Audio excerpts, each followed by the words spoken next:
Yeah, I think it's really important when we think about water-sensitive urban design that we don't just think of it, kind of from an engineering discipline or maybe from a, sociologist discipline or urban designer discipline. We really need to assemble what I call the dream team, and that means having the engineers so the function works well, it's going to perform well when it's dry or even when it floods, but also having the landscape designers so that, from a community point of view, it's something that's attractive, so there'll be ongoing support.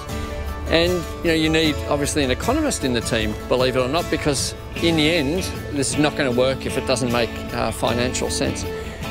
But for me, perhaps the most important thing is actually to not have all these people who are already convinced, who think it's just fantastic. So I really like, it sounds stupid, but I like in my dream team to have someone who's maybe a bit like myself, kind of optimistic fool who might walk into mistakes because they just think everything is possible.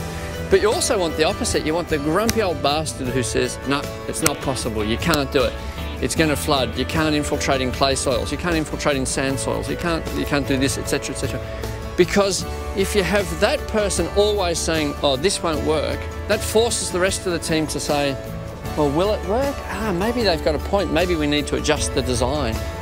But it's really important that what we don't do is just a whole lot of pretty demonstration projects and say, oh, the policy will happen, we'll do that later.